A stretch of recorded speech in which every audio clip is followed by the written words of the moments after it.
My name is Ron Hunerdosse, and this is my good friend Dan Breen.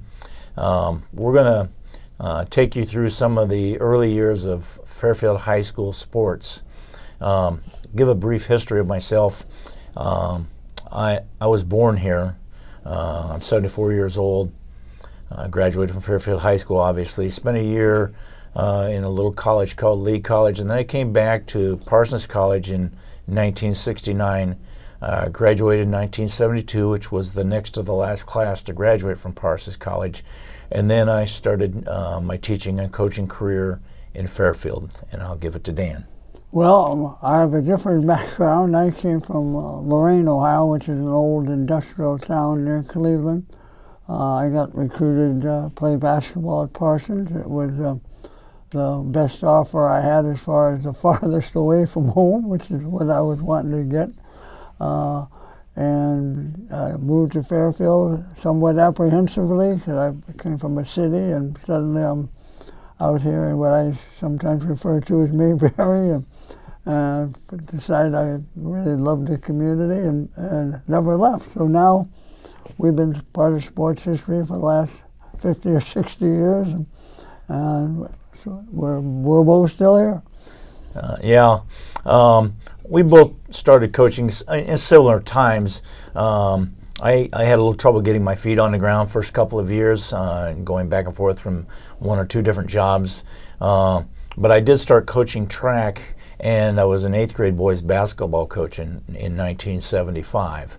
So my career has taken me all the way to 2008 when I retired, and then I'm still doing things for the school, like driving a bus, substitute teaching, and I'm coaching the middle school track as we speak. So my path has been a little different than Dan's. Oh, yeah, I ended up in the girls program. Never intended such a thing. Where I was from, there was no girls sports whatsoever. I agreed to do girls basketball to start the program. Fairfield was actually one of the last schools in Iowa to get girls basketball. There was all the small schools and most of the medium-sized schools that had girls basketball had a lot of girls sports for a long time. Fairfield had some sports, but not basketball at that time. So it was a completely new world for me. And once again, to my surprise, I really enjoyed it. And the agreement was I would get a good look at whenever the first boys' job came open. But once that happened, I was no longer interested. I stayed with the girls and spent my coaching career between the track that we did together and basketball with the girls. And, actually, the girls basketball started here in the early 70s. Young people probably can't imagine a time when that wasn't the case. Volleyball came much later. We'd had gymnastics and track prior to that, but it's been expanding since then. So thank God the girls at this point have a fair shot and have the same opportunity in sports that the boys do. Yeah, and I coached boys basketball, and some people would maybe find that odd that Dan and I never really worked together in the 6-on-6 girls program, but I already had the job with the boys. And so my first real contact with Dan, coaching with him, was in the track program. And interestingly enough, when he retired from doing the girls program, when it went from 6-on-6 to 5-on-5, who took it over? Me. I went over to do the girls program because I kind of wanted to get a feel for what it was like as a head coach. But Dan and I started really coaching together when he came over to the girls track program, which was right around 1979, I believe, something like that. And we spent over 25 years together with a guy named Bill Moore, 3 Parsons College graduates coaching together in girls track for a quarter of a century. I find that phenomenal. Yeah, we just had an awful lot of fun doing that. But a lot of people don't even know who the track coaches are sometimes. So it's not like some sports where you're right out in front of everybody. And we all three had very different personalities and different ways of thinking, and that worked really well in terms of putting a track program together. We had some very successful track teams, so it obviously worked, I guess you'd say. But it does take us a little to the history. Some people in the community now find it hard to understand how our sports now may not look like it once did. But in those days, we had at least twice as many students as we do now. Most people aren't aware of that because the town has stayed the same size, but the number of kids in our public schools have gone down dramatically. I used to do a 7th grade instructional program apart just within Fairfield. We'd have upper 50s to lower 70s of just 7th grade girls. We don't have that many 7th grade girls anymore, let alone in the 7th grade basketball program.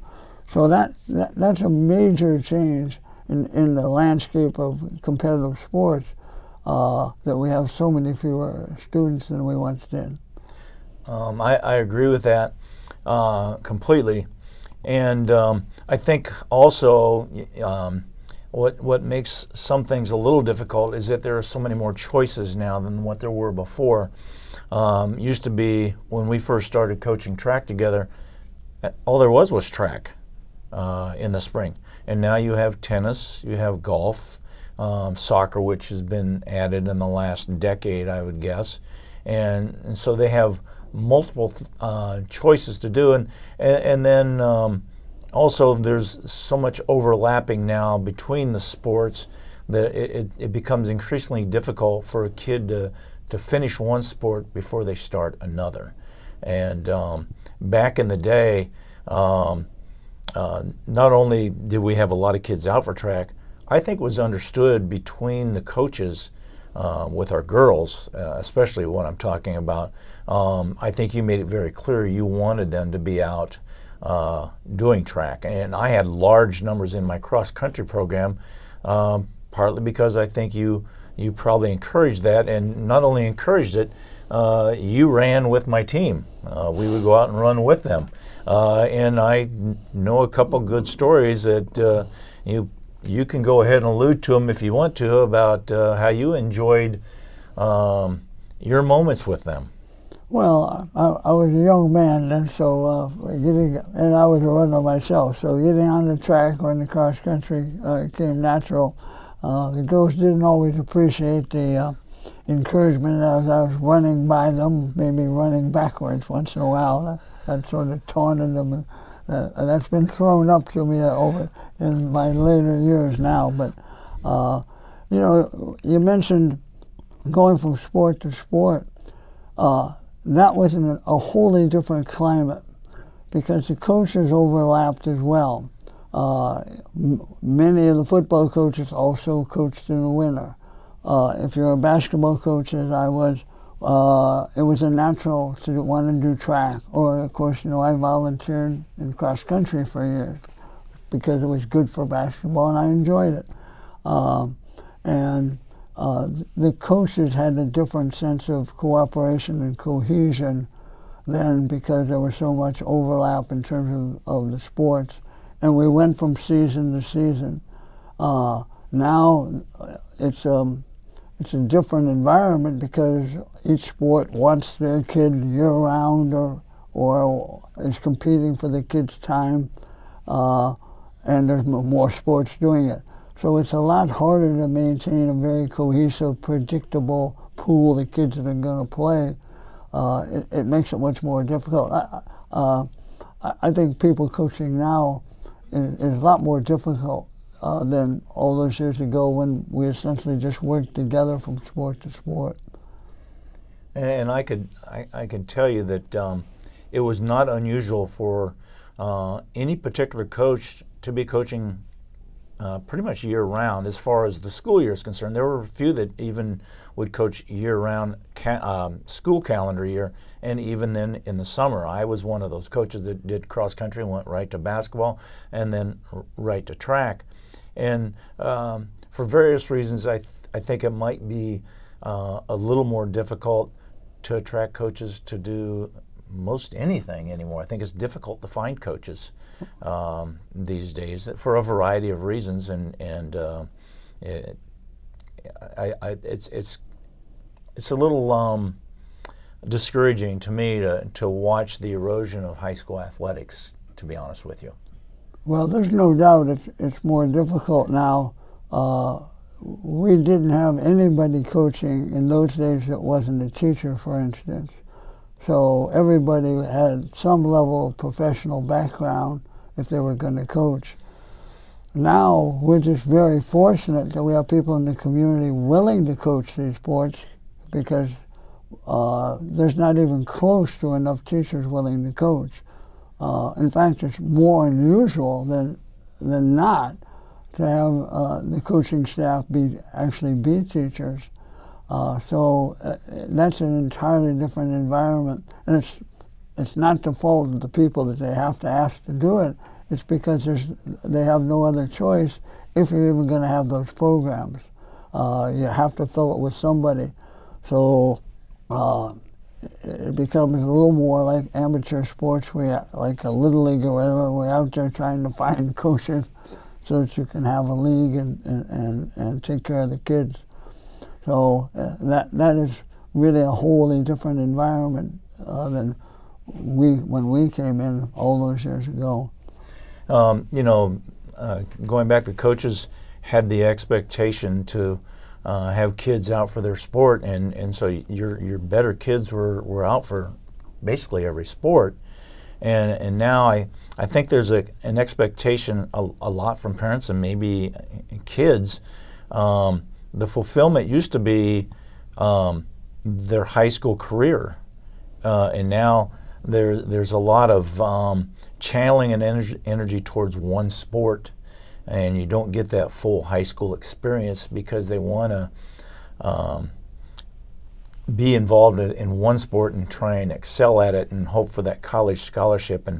And I remember back when we were coaching, that wasn't necessarily the expectation of the kids. I think the expectation was to be as good as they could in every sport, and there was a lot of teamwork and camaraderie that went from sport to sport, not only with the kids, but I think the coaches promoted that. Well, almost without exception, and it would be just as true now, or I would hope so, as it was then. The greatest experience for kids is their high school athletic experience. Very few actually go to college and really play. Very few of those really get much in the way of scholarships. And even the ones who do, it can be quite a job in college in today's world. It's high school where you're playing for your community. It's in high school, it's when your friends and family really see and care about what you're doing. I wish we could impart that consistently with the kids coming through, that their time is now. Play for your school, play for your community. Those are things you'll never regret, and those are can be anyway, very intense and fulfilling experiences. I don't know if I ever had any girl that would say that their college experience was better for them than what they experienced right here playing for Fairfield. Yeah, and I think about our times, especially together with the track program. We were having a lot of fun, and part of it might have been because we were successful, but there were some times there towards the end of our careers where we weren't nearly as successful, but enjoyed it just as much. And I'm hoping that the kids that we had, and I feel comfortable that they did enjoy their high school experience with us, that they knew we cared, they knew we wanted them to be their best, but in the end we were hoping that we were leading them to their adult life where they could really excel. Well, there's no doubt about that. Sports, you always got to put it in the right context. I did a lot of the youth programs through the years when I was coach, and then later it was always the same mantra, essentially. All right, who gained the most from today's practice or from the game that we just played? Let's not get too caught up on who won, who got better, who gained the most from the experience. And when you lose sight of that, you're sort of losing the whole point of why you have high school and community sports. So I hope everything, for the most part, that kind of way of looking at things has been maintained. As coaches, to me, it's always been obvious. The legacy is not in the wins. The legacy is in the players. So, we've both been very proud of many, many girls and boys through the community that played sports that went on to do great things, and couldn't even begin to want to try to even name them all. But I've always been proud of what I always refer to as my girls, what they did as adults, and whether it was 50 years ago or now, we can never lose sight of that. We hope you enjoyed our conversation. If it seems like we enjoyed what we did and what we did together, that's because we really did. Thank you.